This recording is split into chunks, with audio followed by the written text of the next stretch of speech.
your host, Reverend Dr. Rodney Coles, and we always have special guests on this show. Get your pen, your paper, because we have someone here today.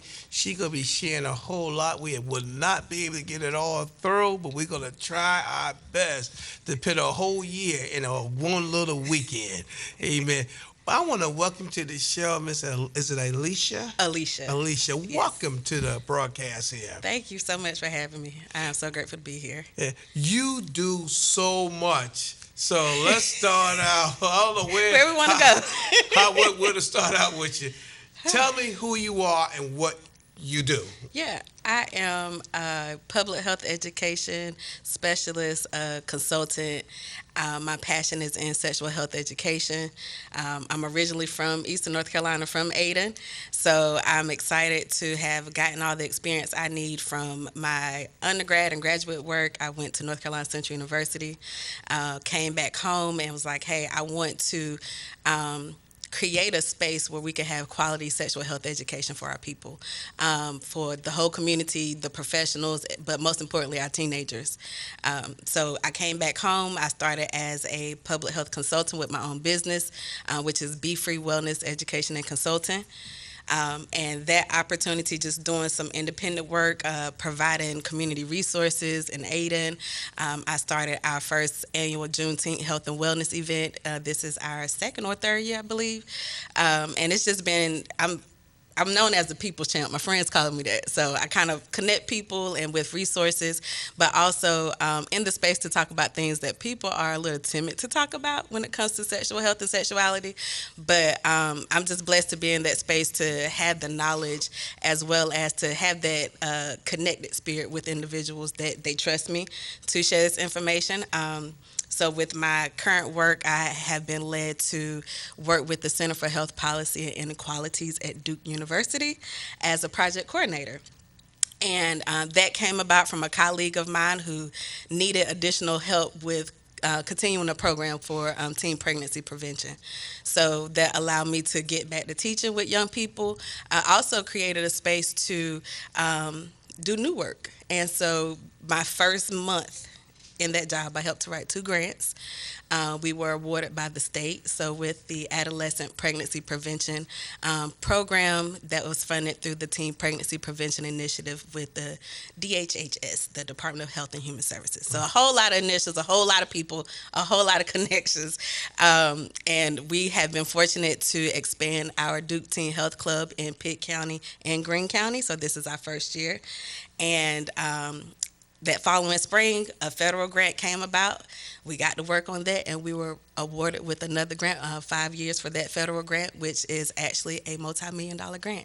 So, wow. And this will allow us to expand our Duke Teen Health Club and teen pregnancy prevention across Eastern North Carolina. So with the federal grant, we will be educating and the community as well as young people in 7 additional counties.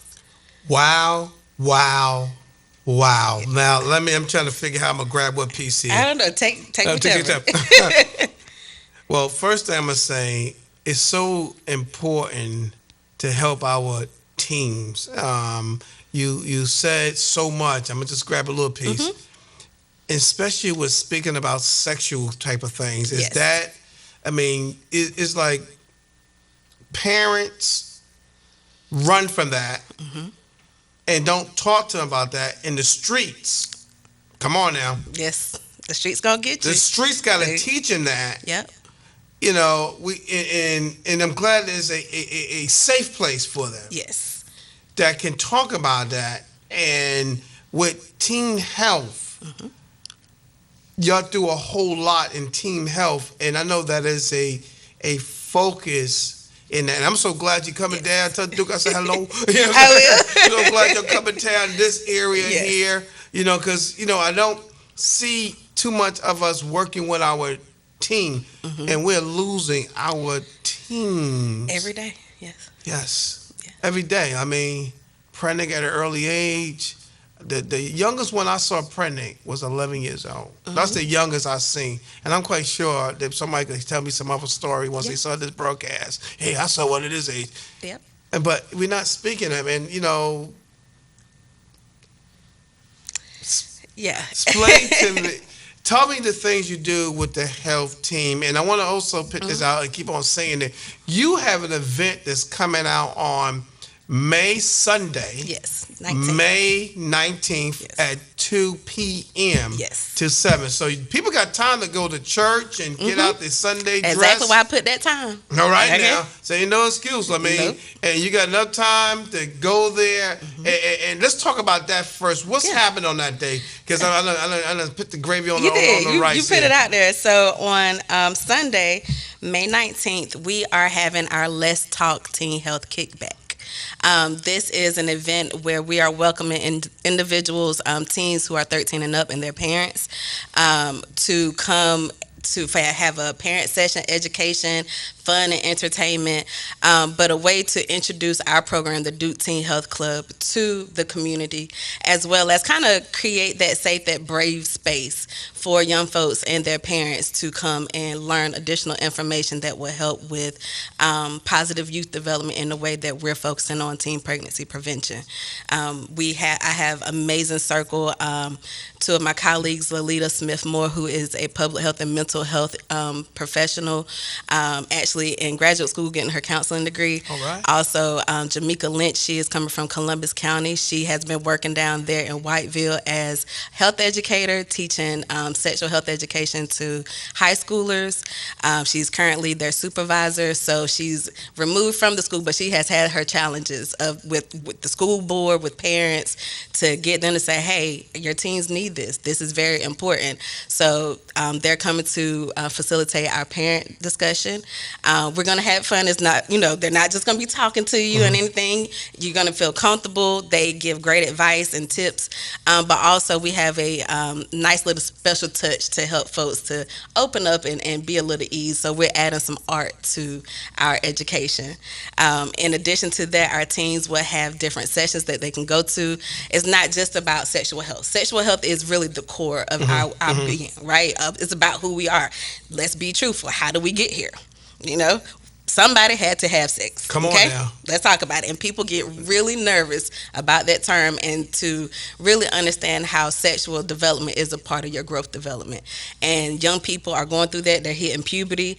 Their brains are just on fire at this point, very hormonal. Ooh, right? So it's important for parents to understand about adolescent development, what's going on in their brains, why teens are making the decisions that they're making. So with our workshops, they'll help them kind of settle in, kind of connect with their emotions and mental health. We're going to talk about mindfulness, how all of those messages and things and stories that's in their mind just kind of help, just gets them in a space of, is this going to be a positive experience or is this going to be a negative experience? Then we also have little sessions where we'll introduce the different curriculum that's a part of our program. One is called the 3 R's, rights, respect, and responsibility. That's through the Advocates for Youth program.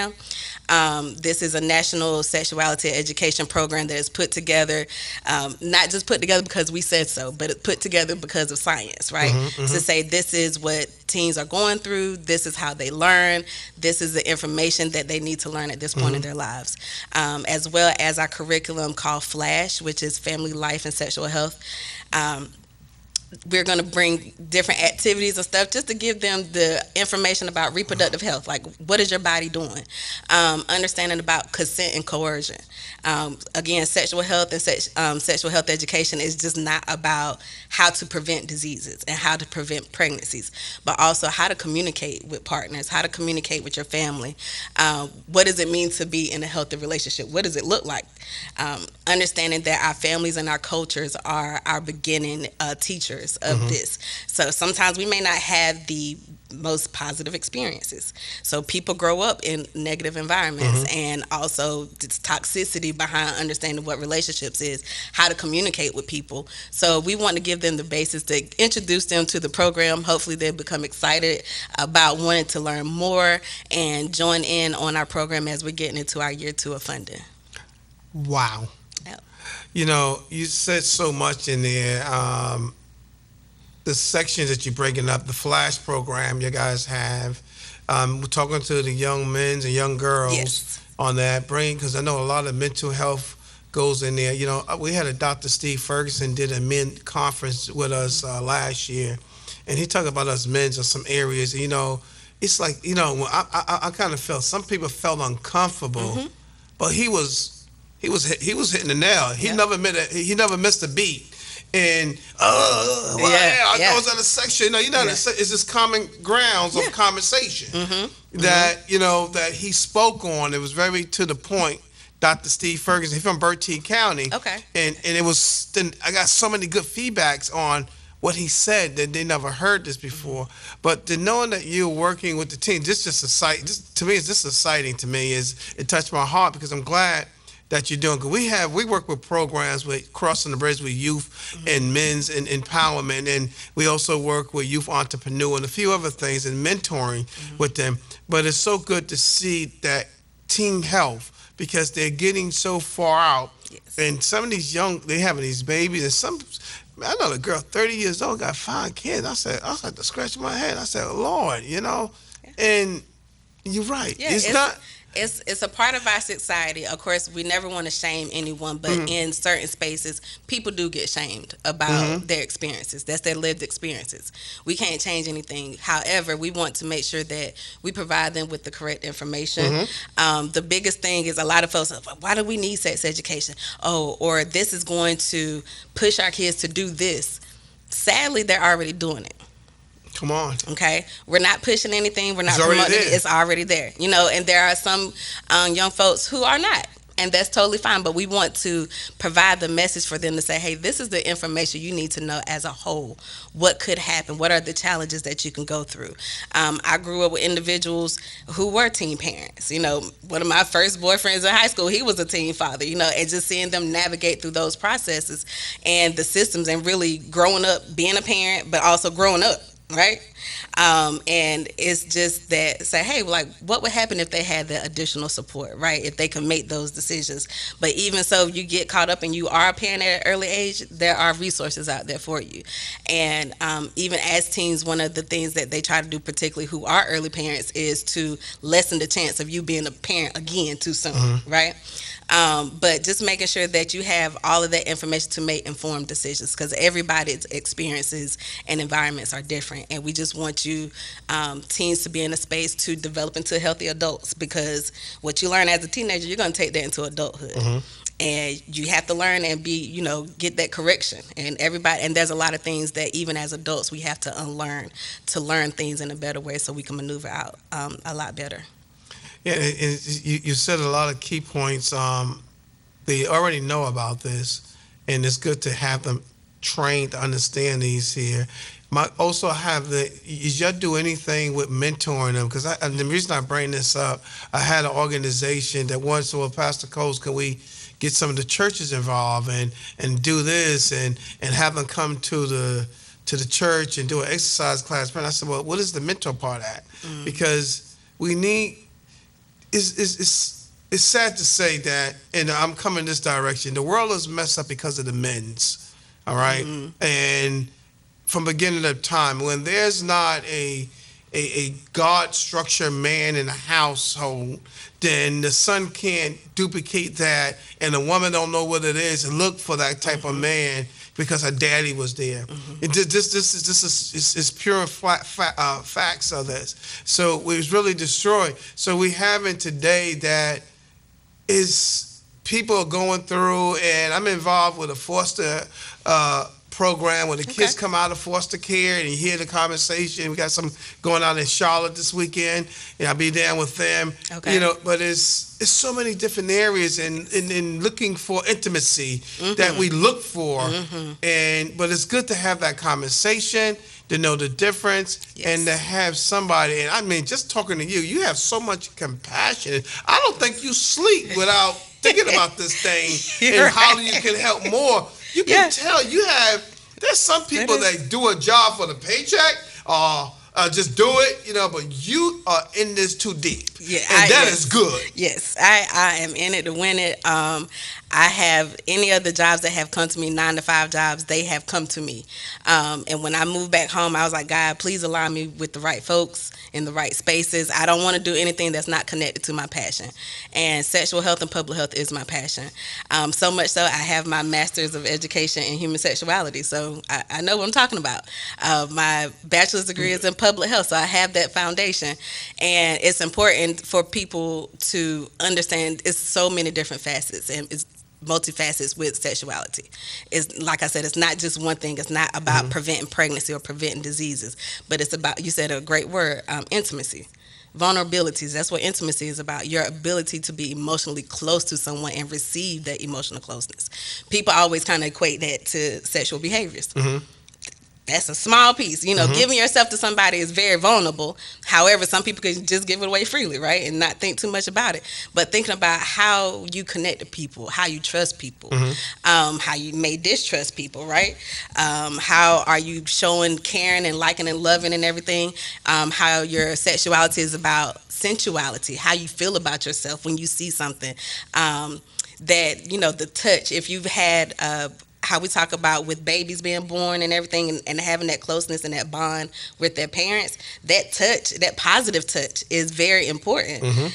Sometimes that touch may not be positive, and how that transforms into different traumas, and that these traumas are being relived every day with parents, their teens, and the community within the church. Is so much trauma that's happening, and people don't understand how that unfolds and impacts somebody's life.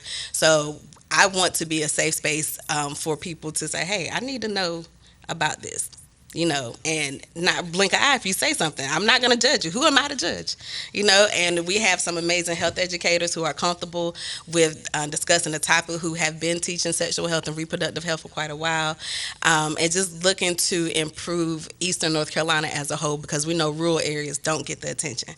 That was my biggest thing. Like, I can do everything in Raleigh and Durham, and they're open and everything, but over here it's totally different.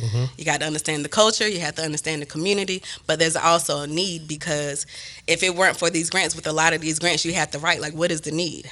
How does it show up? And yes, there are rates out here with statistics where there's still high teen pregnancy rates, that there are increased rates of chlamydia amongst folks who are 15 to 24.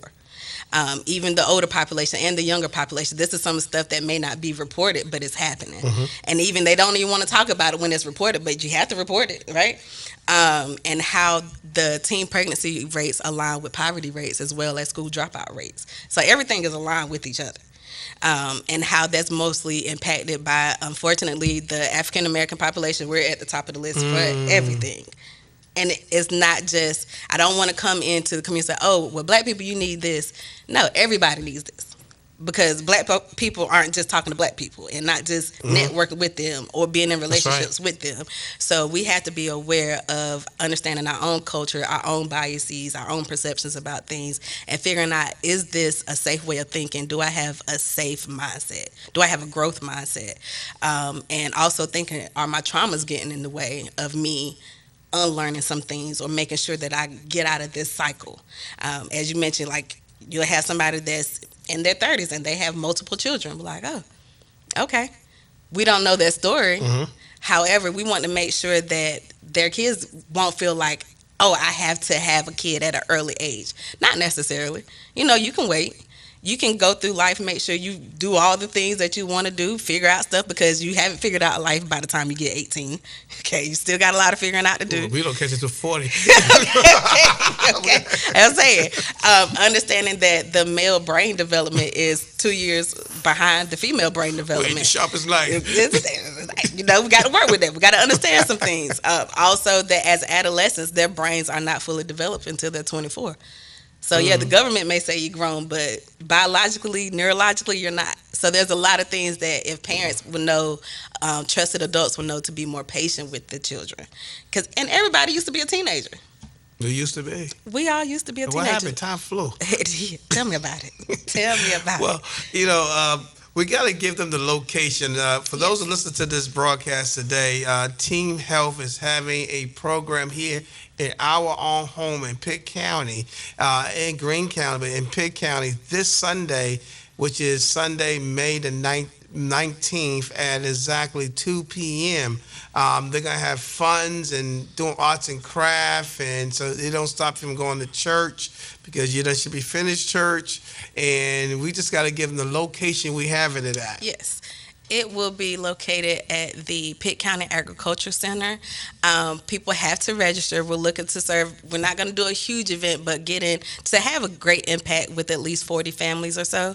There is a registration link I can share with Reverend Coles here to make sure he has it. If you want any contact, please contact me at alicia.andrews@duke.edu. So that is alicia.andrews@duke.edu. And for those, if you go to the website CUN 2015 in the news and event, she's in there in the news and event right inside there. If you can't get her, the event, give me the flyers inside there. You got to scroll down. She's in there on her event.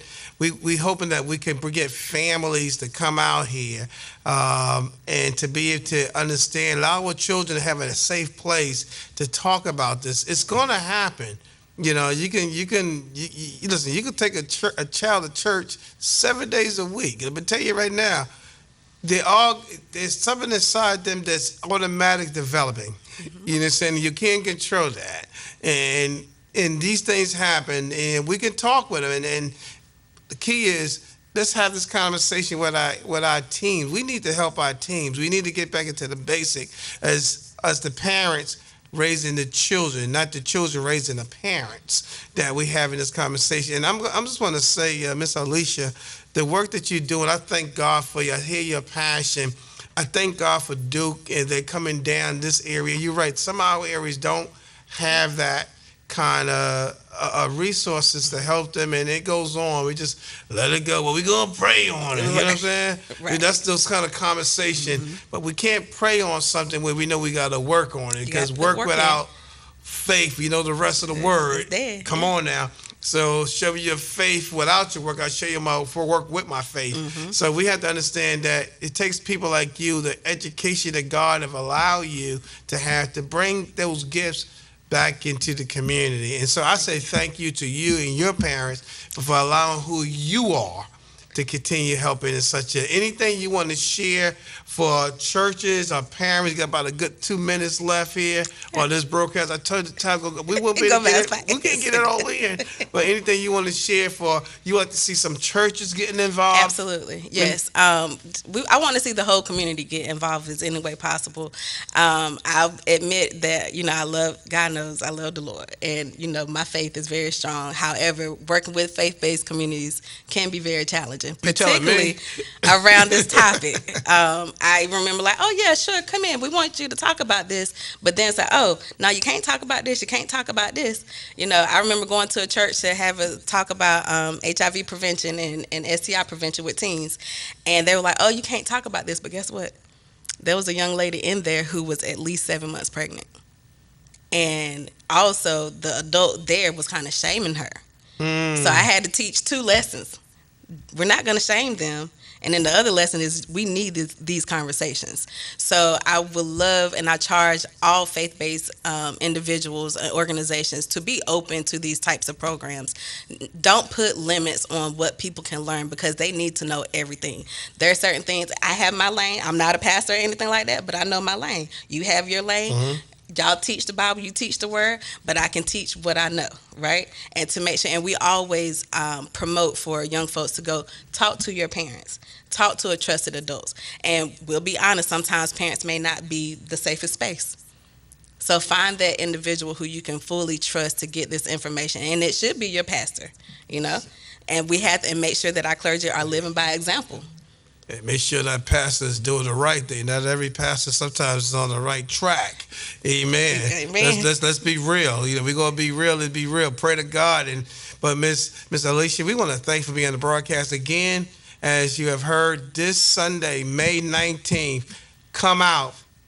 People, family, churches, community, come out 2 p.m. I didn't ask. Is any food gonna be involved? Oh yeah, absolutely. Oh, you know, I gotta. Hey, I'm from Ada, honey. We got to make sure our We'll people have- are we'll fed. have some We will food. have some giveaways. So- We are going to have a celebration and family dinner at the end of the program. So That's we're right. including Feed them that. at the egg and they eat and leave. Exactly. Amen. Somebody be Strategy. real. Tell the truth and shame the devil.